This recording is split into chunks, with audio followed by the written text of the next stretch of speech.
Hai, selamat malam. Selamat berjumpa dengan saya di channel Senandung Malam.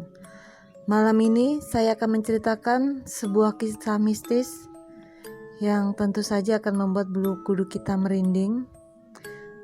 Cerita ini saya ambil dari akun Twitter bernama @ny_septian yang berjudul Pelet Getih Reget atau Pelet Darah Kotor.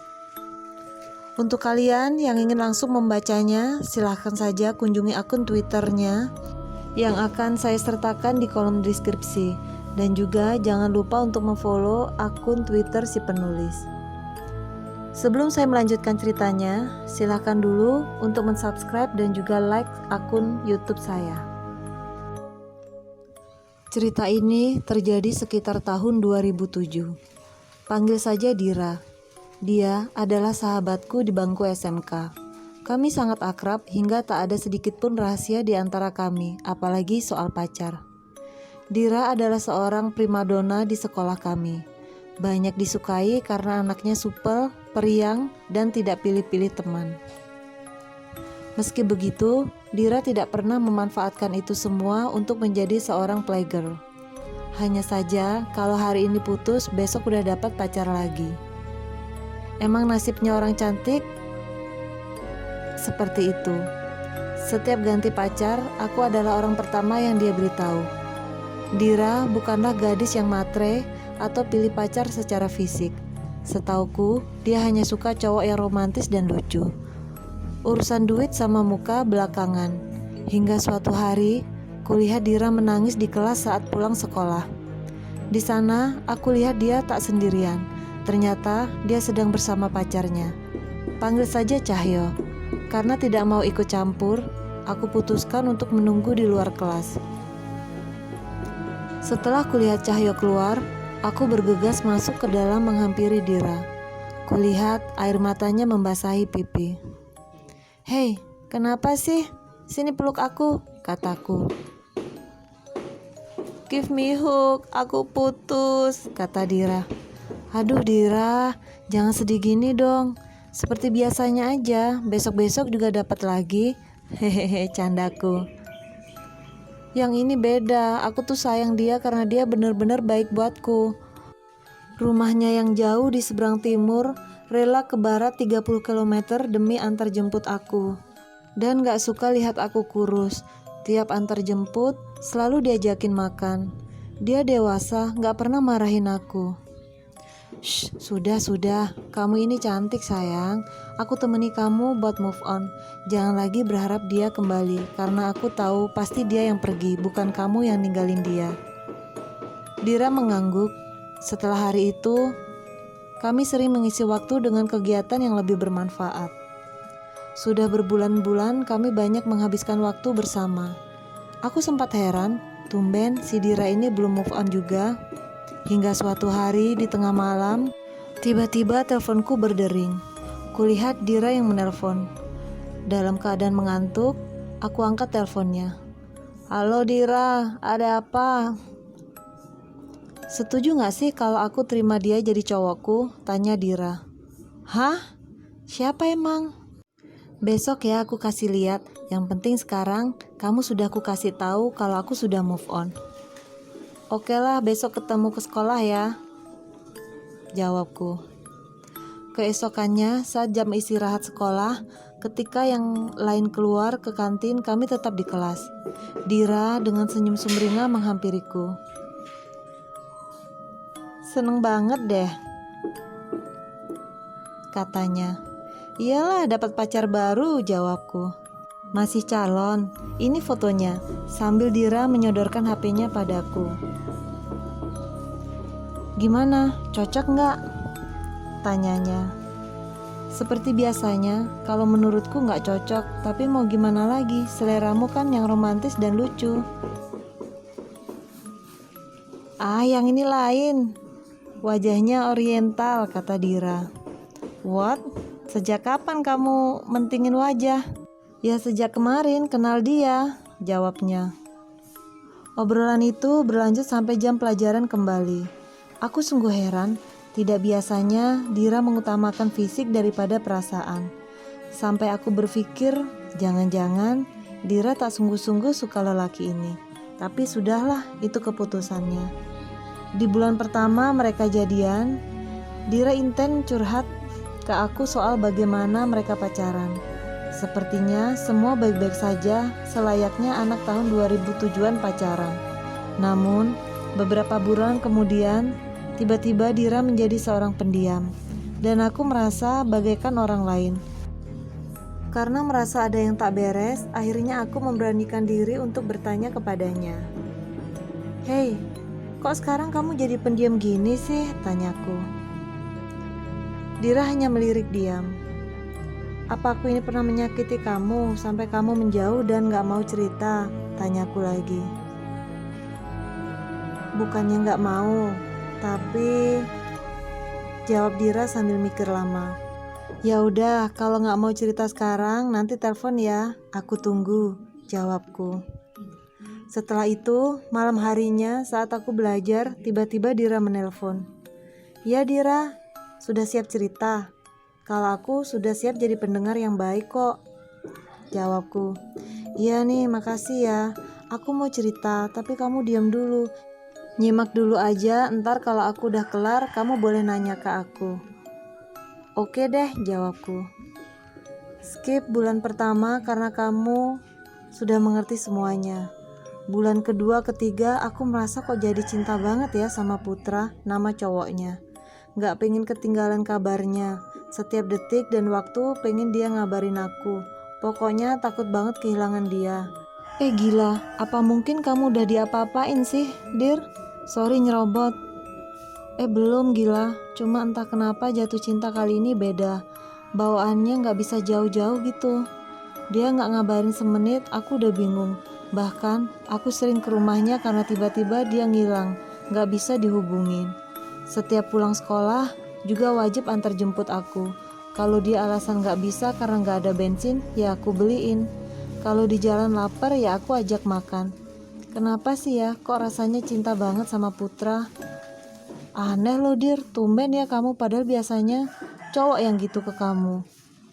Kok sekarang kebalik? Entahlah, aku jalani aja dulu ya. Nanti kalau ada apa-apa aku pasti cerita. Oke deh, hati-hati ya Dir, jaga diri. Singkat cerita, aku yang jadi galau karena tiba-tiba Dira berubah. Jadi sosok yang tidak aku kenal. Dia lebih banyak berkorban untuk cowok. Hingga suatu hari, tingkah Dira semakin aneh. Dira jadi sering bolos sekolah, bahkan sering keluar rumah tiba-tiba tanpa pamit. Rasanya semakin jauh dari Dira yang kukenal dulu. Karena ngerasa ini sudah keterlaluan, aku nyoba nanya langsung ke Dira. Kalau nggak salah, itu tahun pertama mereka pacaran. Kami janjian ketemu di perpustakaan sekolah karena ngerasa di sana tempat paling aman untuk curhat. Dir, kok makin hari kamu makin gini ya? Cinta boleh, tapi logika dipakai dong. Kamu udah jauh dari yang aku kenal. Dira menjawab, "Yang pacaran aku, kenapa kamu yang repot?" Dek, hatiku tiba-tiba bergetar. Dira, ingat kita itu siapa? Baru kali ini kamu kayak gini, Dir. Kesambet apa sih lo? Udah ya, cukup. Aku ngerasa bosen pacaran main-main mulu. Aku pengen kali ini serius, gak pengen ganti-ganti lagi. Jadi aku bakal ngelakuin apa aja untuk bertahan. Saat itu juga rasanya aku kayak disambar petir. Gak nyangka aja, kok bisa seorang primadona tiba-tiba jadi bucin begitu. Karena rasa kasihanku ke Dira, akhirnya aku putusin buat ngasih tahu kakaknya tentang masalah perubahan sikap Dira ini. Tanpa Dira ketahui, aku bertemu dengan kakaknya. Panggil saja namanya Mbak Dia. Ketika Dira tidak di rumah, aku segera bertamu untuk bertemu Mbak Dia. Waktu itu hari sudah sore dan hujan rintik-rintik. Mbak Dia menyapaku. Kamu nyari Dira? Diranya gak ada tuh, keluar, gak pamit lagi. Enggak kok Mbak, justru kesini aku mau nyari Mbak. Ada hal penting yang mau aku bicarakan. Loh kok tumben? Emang penting banget ya? Soal apa? Aku mengangguk soal Dira Mbak. Mbak Dia terkejut. Ada apa dengan Dira? Banyak yang berubah, tanyanya. Aku mengangguk lagi. Sudah kuduga, tapi aku bingung mau nanya ke siapa. Mau nanya ke Dira langsung gak mungkin. Sekarang dia pemarah dan tertutup. Nah itu mbak yang harus kita cari tahu. Aku ada sedikit info, tapi mbak janji ya jangan dibilangin ke Dira. Nanti Dira marah sama aku, malah mogok gak mau cerita-cerita lagi. Aku kasihan mbak sama Dira, pintaku. Oke janji. Ayo cepet cerita, aku tak dengerin dek. Nanti kita cari solusi bareng-bareng. Mbak, tahu gak soal Putra? Ini dia punjer masalahnya. Semenjak kenal Putra, Dira berubah drastis. Bahkan dari curhatannya, Dira cerita intinya si Putra ini sering minta dibayarin, entah bensin atau makan di warung. Bahkan berani minta dibelikan baju atau apa aja yang dia mau. Yang bikin gak habis pikir, Dira bilang bakal ngelakuin apapun untuk bertahan. Aduh mbak, kalau aku jadi Dira, udah gak kuat aku mbak, pasti aku kabur. Astaga, adikku sampai kayak gitu. Padahal dulu gak gitu loh kalau pacaran. Oke, besok mbak akan cari tahu soal Putra, asal-usul keluarganya, dan yang lainnya. Tugas kamu, nyari tahu di mana sekolahnya Putra ya. Siap mbak, kataku. Demi keselamatan Dira, aku siap melakukan apapun. Lalu keesokannya aku melakukan tugas dari Mbak Diah dengan sempurna. Dan kami akan bertemu lagi 3 hari kemudian. Sore itu, sejauh apa Dira curhat ke kamu? Tanya Mbak Diah. Kata Dira, dia sering main ke rumah Putra. Di sana, Dira sering disuruh makan sama minum. Bahkan kalau pulang suka dibawain makanan atau lauk. Makanya dia sering banget bawa pulang lauk. Ternyata dari rumah si Putra. Aku mengangguk. Gawat ini, kata Mbak Diah. Kok gawat mbak? Kenapa emangnya? Bisa jadi lauk itu yang bikin Dira berubah. Loh kok bisa? Aduh kamu ini, besok tak jelasin deh ya. Mbak mau ke rumah orang pintar dulu, nanyain kenapa adikku bisa jadi se-error ini. Aku hanya bengong dan semakin bingung melihat Mbak Diah kalang kabut sendiri. Merasa khawatir dan penasaran, aku memilih menunggu informasi dari Mbak Diah. Beberapa hari lumayan Mbak Diah tidak ada kabar. Sambil menunggu, aku mendekati Dira lagi supaya Dira mau terbuka lagi padaku. Namun sia-sia, sekarang Dira benar-benar tertutup. Sepertinya dia menaruh curiga padaku karena telah membocorkan rahasia hubungannya dengan Putra. Aku merasa di-unfriend oleh Dira. Di tengah kegalauan, tiba-tiba Mbak Diah menghubungiku dan memintaku datang ke rumah. Aku pun bergegas pergi. Sesampainya di sana, sini masuk duduk, cepat, kata Mbak Diah. Iya mbak, iya, gimana mbak? Sebelumnya sorry ya dengan terang-terangan habis kita ngobrol dulu itu, Dira langsung tak bawa ke orang pintar. Ih merinding aku, kata Mbak Diah. Tuh kan makanya Dira sekarang tertutup sama aku mbak, jawabku. Wes ora apa-apa, yang penting sekarang faktanya sudah ketahuan kalau Putra itu curang. Yang bener mbak, curang gimana? Tanyaku. Dira itu udah kena guna-guna dek, lewat makanan sama minuman yang Dira makan dan bawa pulang dari sana. Setelah mbak selidiki, si Putra ini kakeknya ternyata seorang dukun. Bukan seuzon ya dek, tapi perubahan Dira itu gak lazim. Mbak serem deh, kataku. Iya benar, orang pinternya bilang Dira itu udah kenyang kemenyan sama kembang. Sekarang gini deh, kalau Dira bisa dicegah untuk kesana lagi, mungkin bisa berkurang pengaruh guna-gunanya itu. Aku usahain bakalan bantu Dira mbak buat tetap stay di rumah, kataku. Makasih ya dek, beneran aku ngerasa banyak terbantu sama kamu. Sama-sama mbak. Sejak itu aku mulai mengatur strategi untuk menjaga Dira supaya nggak lagi ketemu sama Putra, karena Putra tidak pernah mau datang ke rumah Dira. Namun Dira yang dipaksa untuk keluar dari rumah untuk bertemu Putra. Aku pun lebih sering main ke rumah Dira dan pulang pergi bersama. Hingga suatu hari, Dira tiba-tiba menolak untuk kutemani saat berangkat sekolah. "Hei Dira, nanti kita masuk siang barengan lagi ya," pintaku. "Sorry En, aku gak bisa, di rumah lagi repot," katanya. "Oh gitu. Iya, motornya mau dipakai belanja ke pasar, jadi nanti aku berangkat awal naik angkot." "Oh ya udah deh, kalau gitu nanti ketemu di sekolah ya," pintaku. "Oke deh." Telepon pun aku siang tutup. Hari saat aku sampai di sekolah, ternyata Dira belum sampai. Aku pun menantikannya di gerbang sekolah. Bel masuk kelas sudah berbunyi sekitar 15 menit yang lalu. Namun Dira belum juga sampai. Hingga pada akhirnya kulihat dia tergopoh-gopoh lari ke dalam sekolah dan di luar gerbang kulihat Putra di atas motornya. Ternyata Dira janjian sama Putra saat berangkat sekolah. Sampai di kelas, Dira lebih banyak diam sampai jam sekolah selesai. Begitu terus sampai berhari-hari. Bulan berganti, Dira jadi sering sedih dan menangis. Setiap sampai di sekolah, matanya sembab. Aku semakin kasihan padanya. Karena sudah tak tahan lagi, aku mencoba membujuk Dira untuk bercerita. "Hei Dir, kalau kamu ingin mengatakan sesuatu, aku siap mendengarkan. Atau mungkin ada yang ingin kau ungkapkan tapi kau tidak siap berbicara. Teleponlah aku, kapan saja aku siap." Dira hanya mengangguk. Berhari-hari kutunggu Dira tak kunjung menghubungiku. Dan tiba-tiba, tepat 2 tahun usia pacaran mereka, Dira menelpon. Di seberang sana, ku dengar suaranya menangis sesenggukan. Sampai-sampai sapaanku tak dijawab olehnya. Setelah menunggu beberapa lama, Dira mulai berbicara. "En, please kuatkan aku. Jangan pergi meski aku menyebalkan." "Hei, kenapa tiba-tiba kamu bicara begitu? Aku akan tetap ada sebagai pendengarmu yang baik," jawabku. "Jangan jijik sama aku ya."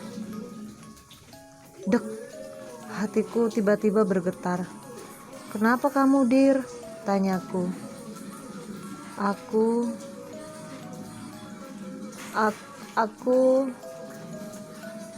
Aku kotor, En."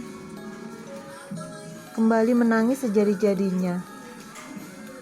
Aku ikut menangis karena tahu apa yang Dira maksud. "Dira, kamu di mana? Ayo aku temani." "Aku di rumah. Please peluk aku." "Oke, aku kesana sekarang." Lalu aku bergegas ke rumah Dira. Sesampainya di sana dan kutemui Dira di kamarnya. Dia meringkuk di atas kasur. Ku dekati dia. Kemudian dia bangun dan memelukku erat. "Benar katamu dan kakak, dia. Putra mendapatkanku dengan cara yang licik. Dia menggunakan magic. Dia mengambil semua milikku. Uangku, waktuku, pikiranku, tenagaku." Dan terdiam sejenak. "Kesucianku," sambil menangis sejadi-jadinya. "Please, En. Aku udah gak tahan. Akhir-akhir ini dia sering mukul aku, mendorong, menampar, dan ngancam mau ninggalin aku. Aku takut. Aku bertahan karena aku merasa sudah gak layak untuk siapapun."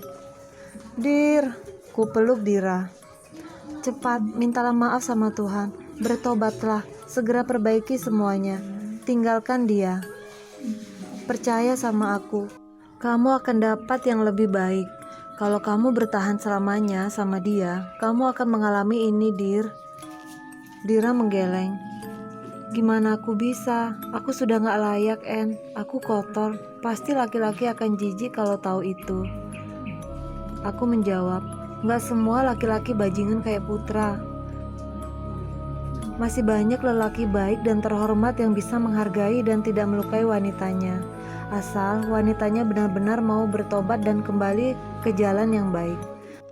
Please percaya aku, Dira, atau aku akan membiarkanmu sendirian. Kali ini sudah cukup keterlaluan," tegasku. "En, please, keluar dari kamarku. Pulanglah, tinggalkan aku." Sejak saat itu, kami tidak lagi menjadi sahabat. Aku hanya kasihan dan tak ingin Dira terus jatuh dalam lubang gelap. Namun Dira masih berat untuk bangkit, karena memang menurutku bukan suatu yang mudah. Meski demikian, aku tak benar-benar meninggalkannya. Beberapa bulan aku masih mengawasinya lewat Mbak Dia. Kami intens berhubungan lewat telepon, yang membuatku gembira. Meski Dira masih pacaran dengan Putra, tapi sekarang Dira menjadi rajin beribadah dan jarang keluar rumah, hingga Putra sampai mau datang ke rumahnya. Meski sering terdengar mereka cekcok, kata Mbak Dia, Dira sekarang jadi lebih sabar dan gak gampang marah, hingga aku yang nyeletuk. Apa mungkin peletnya udah gak mempan ya Mbak? Tapi aku heran, pelet apa yang bikin Dira bisa sampai rela banyak berkorban bahkan kesuciannya. Bukan cuma pelet tapi ternyata si Putra punya aji pengasihan. Siapapun akan tunduk sama dia, apalagi orang yang jauh dari agama. Terkejut aku mendengarnya. Astaga Mbak, sampai segitunya? Iya, alhamdulillahnya sekarang si Dira sudah sadar dan lebih tegar. Sekarang tugas kita buat lebih nguatin dia. Oke deh Mbak, lain waktu aku bakal main ke rumah, mau ngobrol sama Dira. Sejak itu, aku berusaha kembali menghubungi Dira dan menjalin kembali hubungan yang sebelumnya putus. Genap 6 bulan kemudian, atau 2,5 tahun usia hubungan Dira dan Putra, ada hal mencolok yang membuat aku heran.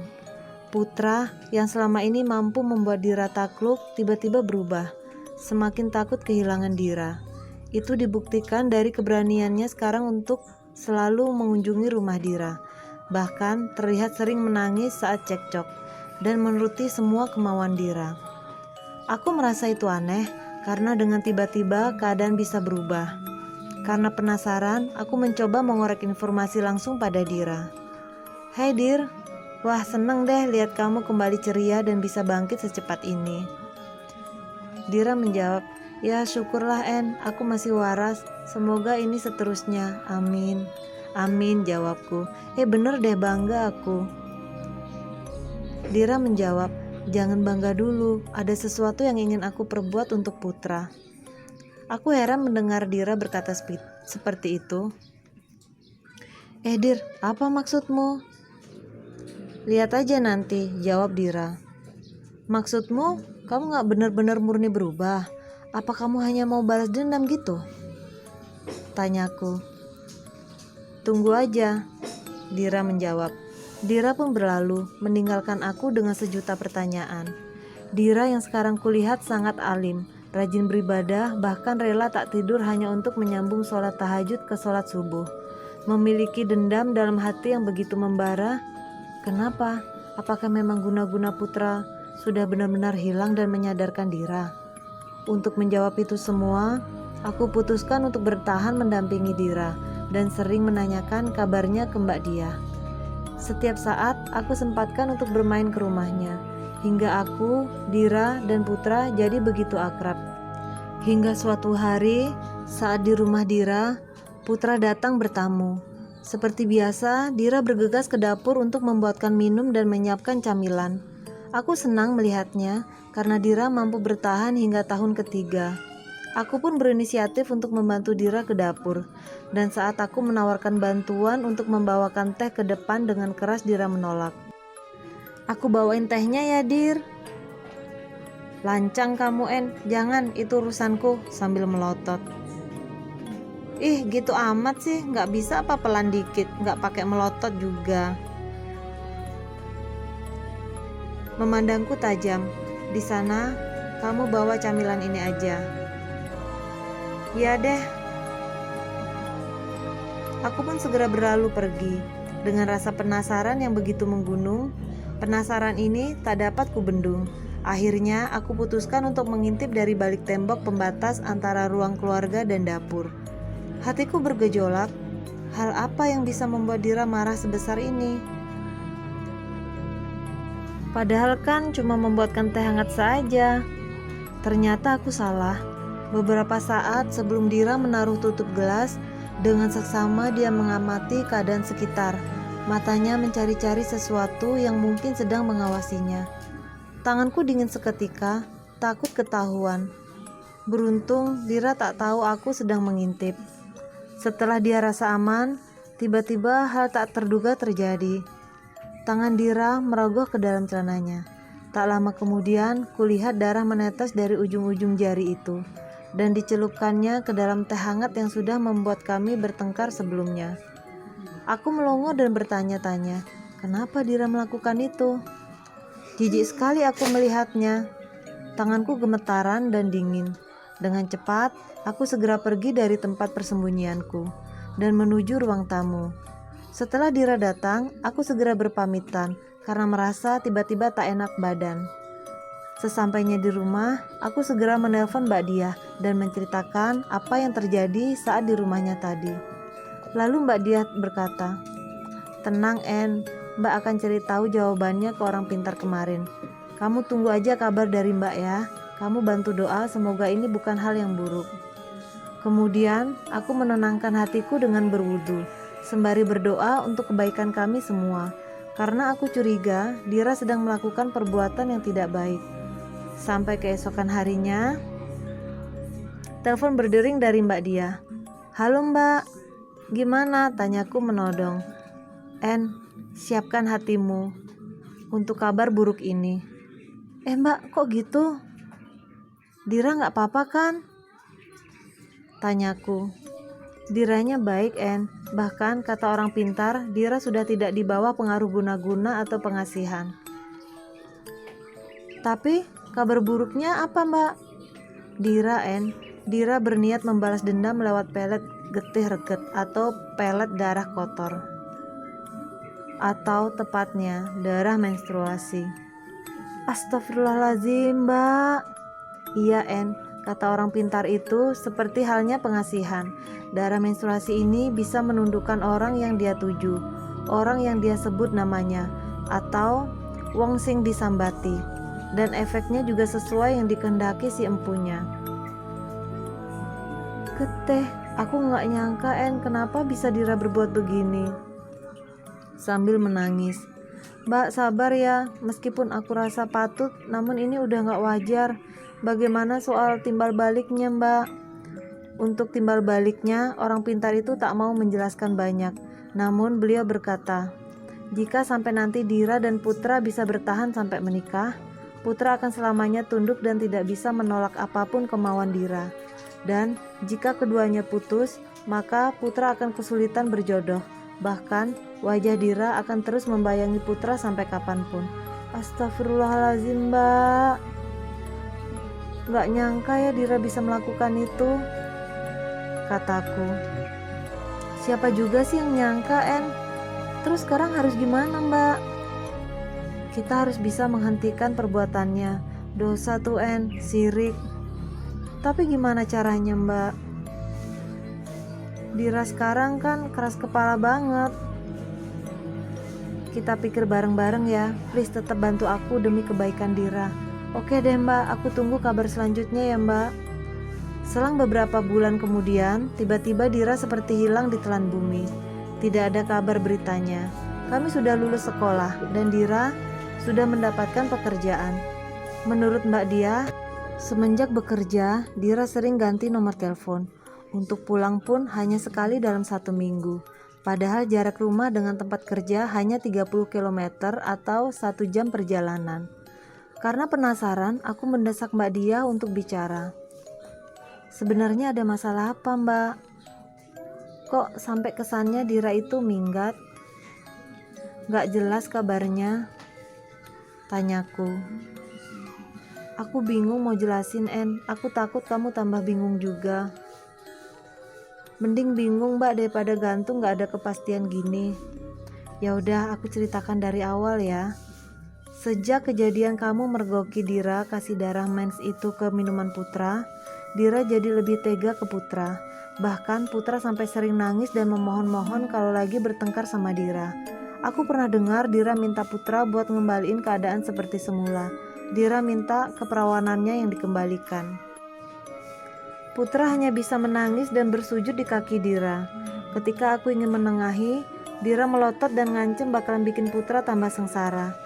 Aku juga heran, kenapa Putra bisa setakut itu sama Dira. Sampai-sampai ortuku aja gak bisa ngehalangin kemauan Dira. Akhirnya, Putra ingin menebus dosanya dengan menikahi Dira. Namun dengan syarat usia Putra harus 19 tahun. Sambil menunggu itu, Putra pamit pergi bekerja di luar provinsi dan berharap dalam waktu 1 bulan akan pulang dan bisa menikahi Dira. Namun, ternyata dalam masa penantian itu, Dira justru meninggalkan rumah dengan alasan bekerja. Iya, Dira emang kerja, tapi dia sulit dihubungi. Nomor selalu ganti. Jarang pulang dan ternyata aku dengar kabar kalau mereka sudah putus. Dan Dira punya gandengan baru, En. Hah? Kaget aku mendengarnya. Dira kok jadi separah ini sih, Mbak? Gak parah lagi, En. Tapi gila. Hari, tanggal sudah ditentuin. Dianya malah kabur dan ninggalin Putra. Bahkan sekarang punya cowok baru. Setiap malam Putra telepon aku sambil nangis-nangis. Udah di sana kerjaannya kasar, buka lahan di hutan, sinyalnya susah. Bisa pegang HP kalau malam aja. Malah Dira kayak gini. Oke, fix Mbak. Aku harus ketemu sama Dira dan menanyakan apa maunya Dira. 1 minggu kemudian, hari Sabtu, aku nekat ke kota sebelah untuk menemui Dira. Dari alamat yang diberikan Mbak Diah, sangat mudah untuk menemukannya. Kami pun bertemu dan mengobrol. Ra, kok kamu sekarang jadi gini sih? Tanyaku. Kalau kamu kesini hanya buat hakimin aku, mending kamu pulang, En, jawabnya. Enggak gitu, kamu itu pada dasarnya baik, Ra. Tapi kok tiba-tiba begini sih? Aku tuh udah capek banget ya ngadepin Putra. Aku sejak awal emang udah keliru. Kenapa milih dia? Kenapa mentingin tampang doang?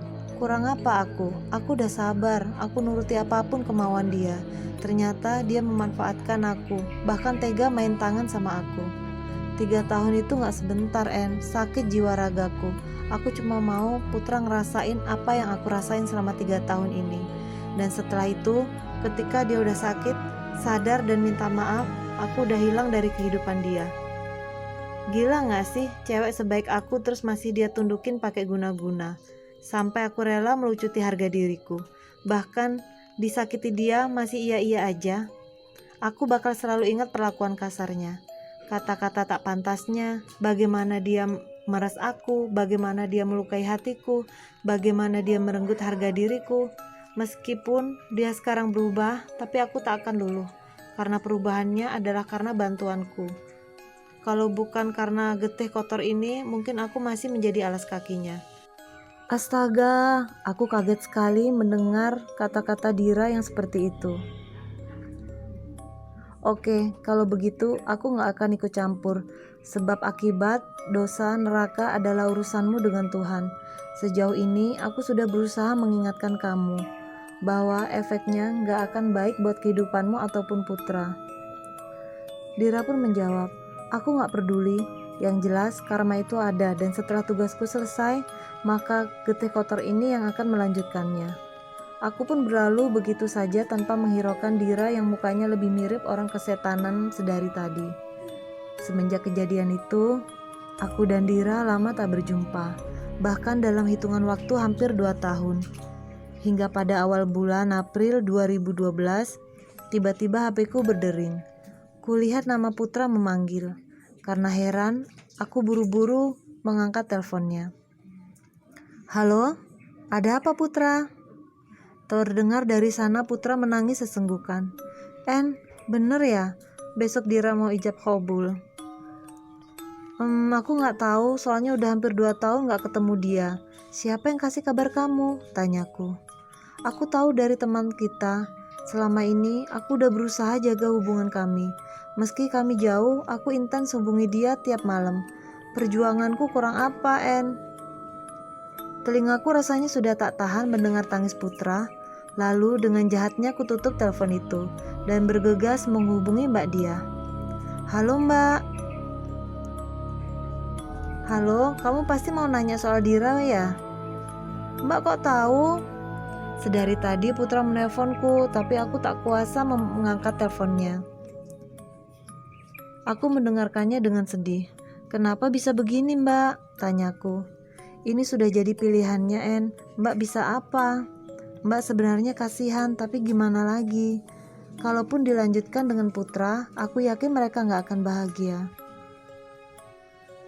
Bisakah aku bicara dengan Dira, Mbak? Tanyaku. Tunggu sebentar ya. Beberapa saat kemudian, terdengar suara Dira. Halo, ada apa, En? Tanyanya. Keputusanmu sudah benar-benar kau pertimbangkan, Ra? Tanyaku. Sudah, En, hidupku harus berlanjut. Aku tidak boleh stuck di belakang. Aku telah menemukan pria baik hati yang tidak pernah mengungkit masa laluku. Dia lebih dari yang ku minta ke Allah. Apa kamu masih ingat apa yang kamu perbuat ke Putra? Tanyaku.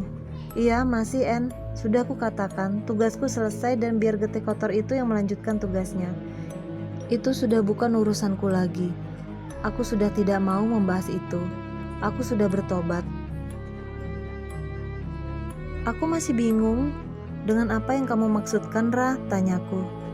Saat pertama kali kucelupkan getih itu dalam minumannya, sejak itu saja aku menyebutkan nama dan keinginanku terhadap dia. Rapalan itu tak akan kuberitahukan kepada siapapun. Biarlah cukup Putra yang mengalaminya. Nama, weton, niat, rapalan lainnya biarlah jadi catatan kelamku, En. Sekarang aku sudah berada di masa depan. Aku melepaskan semua itu, mendekatkan kembali diriku dengan agamaku. Aku mungkin adalah pendosa, namun aku ingin berubah sekarang. Jangan halangi aku. Turutlah berbahagia atas perubahan baikku ini. Turutlah bergembira atas ketegaranku selama ini. Untuk dosa atas masalahku, biarlah aku yang menanggungnya. Dan kumohon, kasihanilah aku dengan tidak mengungkitnya lagi. Karena sudah ada laki-laki baik hati yang rela menanggung dosaku juga. Aku terdiam. En, hari ini aku melakukan ijab qabul. Doakan untuk kebahagiaan kami ya. Aku hargai segala yang kamu lakukan, Dira. Doaku selalu baik untukmu. Semoga kamu istiqomah ya. Amin. Percakapan kami berakhir dan hatiku berdebar kencang. Seakan tak percaya ada hal segila ini terjadi di sekitarku. Pelet, aji pengasihan yang dikalahkan oleh getih reget atau darah kotor. Hal yang tak masuk akal, namun dialami oleh orang terdekatku. Semenjak itu, Putra sering menghubungiku guna mendapatkan informasi tentang kehidupan Dira. Bahkan seringkali dia menangis dan bercerita padaku tentang perasaannya. Bahkan tak jarang Putra menelponku dalam kondisi mabuk. Dia mengaku hampir gila karena bayangan Dira terus saja ada di depan matanya. Dia mengakui penyesalannya yang telah menyia-nyiakan Dira selama ini. Putra merasa sekarang hidupnya sulit dari segi apapun. Aku hanya bisa menenangkan hatinya dengan sedikit semangat dan saran agar dia tetap melanjutkan hidupnya untuk bertaubat. Semenjak itu, Putra pun hilang tanpa kabar sampai kurang lebih 5 tahun usia pernikahan Dira. Saat Dira mengandung anak kedua, Dira bercerita padaku. Waktu itu, tiba-tiba di HP Dira masuk sebuah SMS. Senang melihatmu bahagia, selamat atas kehamilanmu. Dira menodongku dengan pertanyaan, apakah aku yang memberitahukan kepada Putra? Aku pun mengelak karena memang sudah lama Putra menghilang. Lalu, keesokan harinya kembali lagi ada SMS masuk. Sebenarnya aku hanya merindukanmu. Hingga sengaja lewat depan rumahmu. Kemudian Dira bercerita padaku atas kejadian ini. Kamu sih, Ra, aneh-aneh, kenapa sih harus membalas dengan jalan yang sama? Gak bisa apa lebih rajin ibadah menyerahkan semuanya sama Allah? Kataku. Aduh, itu lagi yang kamu bahas, En. Sekarang kan udah aku serahin sama Allah. Jawabnya. Kamu gak takut kalau Putra berbuat nekat? Tanyaku. Mau nekat ngapain? Buka rahasia. Duh, suamiku udah tahu semuanya. Aku jujur sama dia kecuali soal getih reget itu. Sudahlah, Ra. Aku lama-lama takut juga sama kamu, kataku.